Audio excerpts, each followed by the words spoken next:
Okay, so now that we have our data loaded and we've taken a tour of how our data looks, let's play around with creating some visualizations. So the first thing we need to look at is how the data is organized in the worksheet format. So what you see here over on the left side of the screen, dimensions, those are any data that can be categorized. So term, title of books, semester, branch, type of borrower, etc. Those are all things where we can count occurrences within particular categories. But to create a visualization, you also need what Tableau calls measures. So measures are like things that can be added, like a number of records or values if you're doing a calculation. For most of my work, I use number of records. You can also create new calculations in this category as well. So creating some visualizations is a lot of just trying things out. You can't mess anything up. Your data is not going to get messed up. You're just going to play around with visualizations until you start to see some answers to some of your questions. So maybe remember this data set is January 1 through June 30 of 2018. So we're just looking at a particular subset of checkout data at our library. Maybe we want to know what months have the most checkouts or what kind of materials are being checked out in any given month. So we do have a month and month day here, which is fine, but if we were working with more than 1 year of data, then we'd want to use the date time category, and I'll show you what I mean. So let's go ahead and pull up date time up into columns. And right now the date time is pointing to a year. You can see 2018. But if you click the downward arrow, you see we can look at the date time by specific day, like that's a specific date, a specific month, a quarter, etc. Or sometimes I use filters for years, and then I use filters for months, all within the same display. But let's go ahead and click month here. So now you can see we have the 6 months that are included in our data set. And we already know that this is just data, 2018 data, just because that's what we included in the data set. Now maybe we want to know the number of checkouts by these months. So down here under measures, let's click on number of records and drag that up into rows. So now what we're seeing here are the number of checkouts by each of these 6 months. I'm just down here in the lower, right under the bars by the months. I'm just looking for this double-headed arrow, and I'm just broadening that out a little bit. If you want to see the actual numbers, you can click on label and show marks. So now we're getting the actual figures here. So that is all well and good. We can see that April and February are the biggest checkout months. But maybe we want to know what kind of people are checking these materials out. Whether they're staff, faculty, juniors, seniors, freshmen, etc. So let's look at borrower category and see what happens.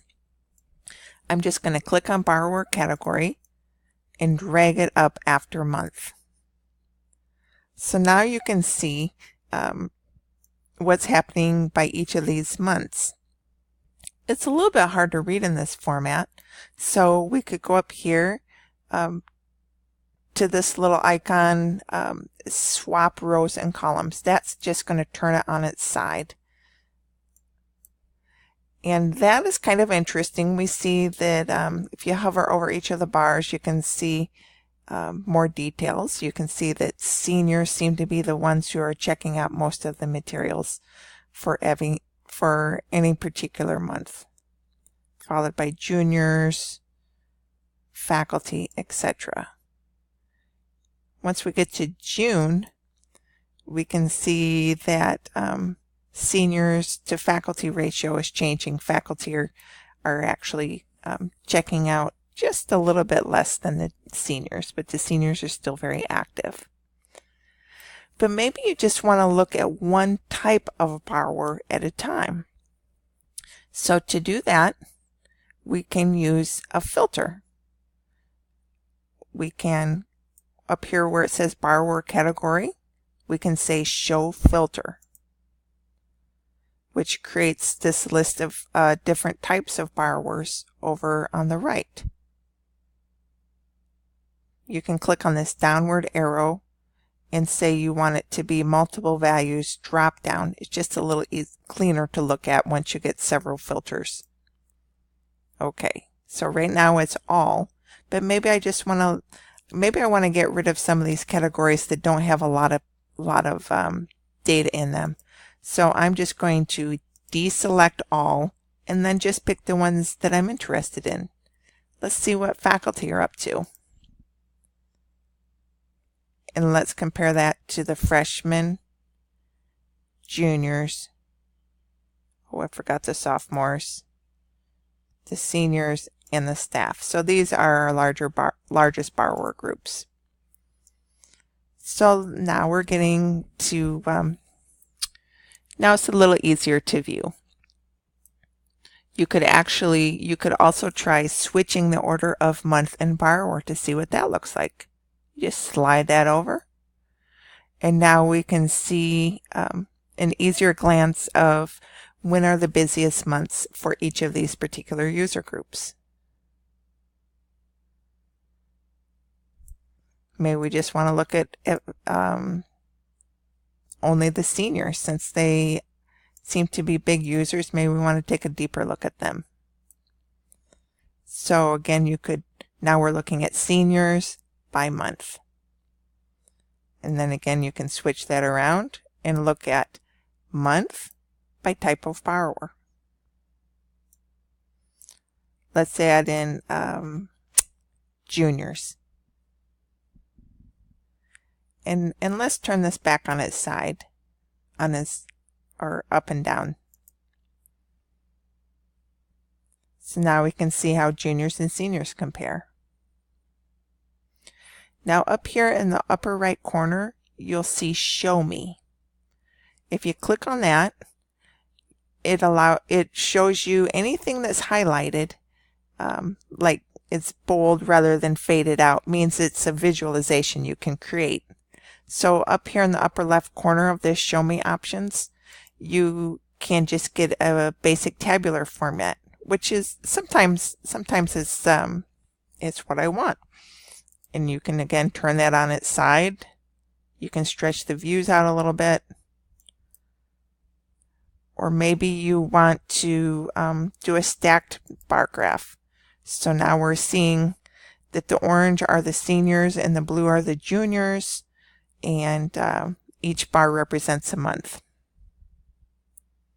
Or this one over here gives you the your borrower categories by date and time. So we're looking at juniors over on the left and seniors on the right. Again, we could add those labels back in. I'm going to label over here on the left, clicking show marks, so we can look at the actual comparative figures. And we can do a bar graph, or not a bar graph, a line graph. So now we're looking at months, like their months are numbered here: January, February, March, April, May, and June. Orange are seniors and juniors are the blue. Maybe we want to add in the sophomores and the freshmen. So now we have our four lines. Freshmen are red, sophomores green, juniors blue, seniors orange.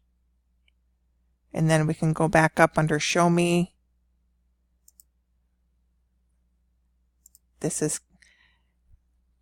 I'm not wild about this format, but some people may find it useful. This is kind of like these little spark lines that we created a couple weeks ago in Excel.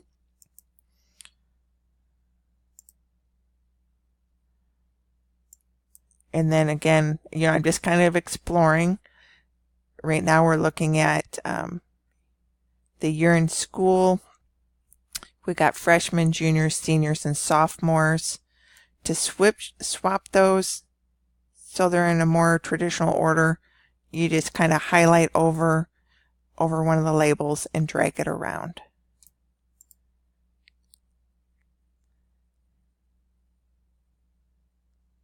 Let's click on this one in the upper right corner. It's kind of a tree map.